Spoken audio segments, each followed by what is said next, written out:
Hey crew, today on PopFX I'm going to teach you what matte painting is all about and how you can start to bring it into your productions.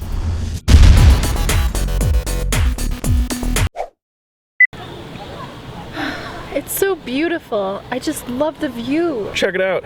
Just downloaded a new app. It's called the World Change app. Hey, you mentioned you want to go someplace exotic, right? Yeah. Well, here we go. Wow, that's awesome. Oh, it's getting a bit hot though. Can you try something a little cooler? Yeah. Let me just adjust the temperature gauge here and air. Garrett, it's freezing. Turn it back. I think it's busted. What? You idiot! Hey, look. Doctor! Hi, and welcome to another episode of PopFX, the show that teaches you how to create some of the most popular digital effects from your favorite movies, TV shows, and video games. Recently, I've been receiving a lot of tweets and comments from you guys, like this one from KillerB99, who says, "Hey G, can you make a fake surreal landscape that sits in the background of a video?" And Gangsta Grizzes, "Can you show how Doctor Who travels to all those different places in time and space? I know it's done in post-production, I just don't know what it's called." Or even Chris, who mentions on G Cinema's Facebook page, "Some matte painting tutorials sure would be great." When I sat down and thought about it, I realized Doctor Who is truly the best example at showing matte painting. I know there are countless movies and TV shows today that use digital matte painting on a regular basis, but it's Doctor Who that travels and visits the entire spectrum, whether it be old or new, or even something entirely made up. It has it all. But I know some of you are probably scratching your heads right now saying, well, what is matte painting? Basically, matte painting is the process of joining a photorealistic image with live action footage to create the illusion of an environment. What that means is when a studio or a creator has a script that takes place somewhere not close to where they're shooting, whether it be France or underwater or even outer space, instead of paying tons of money to fly their equipment and crew out to location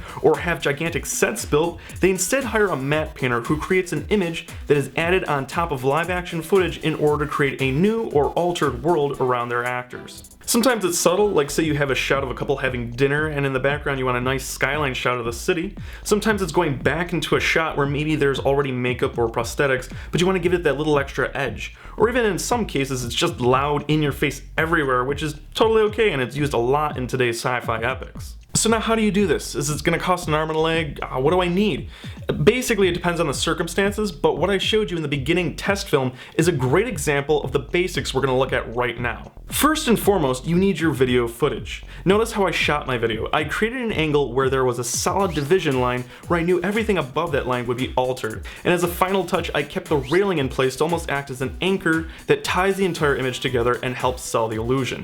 Next, to start a matte painting like this, you first are going to need to get picture references. My favorite way to get them is actually by going out and taking the pictures yourself. Start creating a library of images while you're taking a trip or just out and about. Mountains, buildings, city skylines, trees, all great things to have on hand when you're considering matte painting. But if you don't want to take the pictures yourself, or it's simply not possible like in my frozen tundra matte, then internet sources like Google and Flickr reign supreme. When you have your images into your editing program, I'm using Photoshop, you're going to want to do a couple of things. First, create an account that is the same size as the video you're working with. Then take a still from your video and drop it into that comp for a visual reference. Finally, open up your pictures one by one, cut, lasso, or do whatever you need to do to get the segment you need. Drag them to the final comp and line them up like puzzle pieces. As a touch of refinement, I created reflections of the mountains in the water by duplicating the image, flipping it vertically, dropping the opacity, and feathering away the edge using a smudged eraser.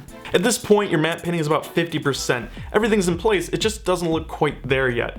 It's because you still need to color correct, and everything needs to have the same level of color intensity. And I actually like to do this step in After Effects. So I'm going to save this as a Photoshop file, bring it into my raw footage in After Effects, pre-comp it, and begin to apply the effect levels to each of my layers. Then I'm going to go through, change the layers to the green level, and change my comp view to the green view. I can now adjust the intensity and the amount of green that is affecting the layer and balance it out to match the raw video footage. Once you finish the green, switch it over to red, fix it, and finally the blue, and fix it. Do this for all the matte layers you have, and when you change it back to the full color, you'll notice the layer matches your footage much nicer, and everything begins to come together. Air. Garrett, it's freezing! Turn it back! I think it's busted. What?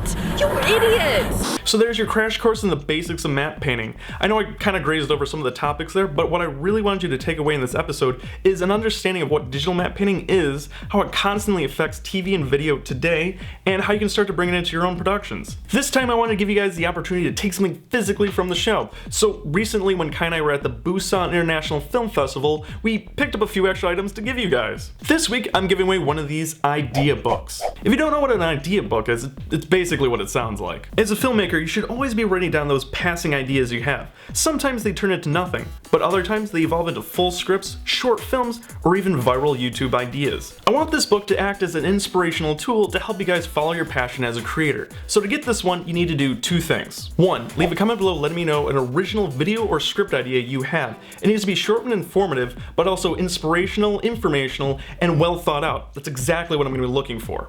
And two, thumb up this video. A lot of you continually say how this show deserves a much larger audience. This is one way that really helps us out. Hey, look!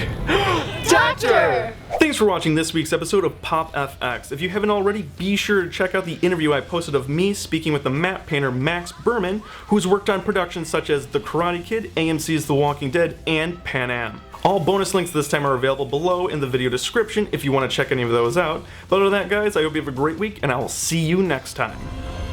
All of time and space. Everywhere and anywhere, every star that ever was.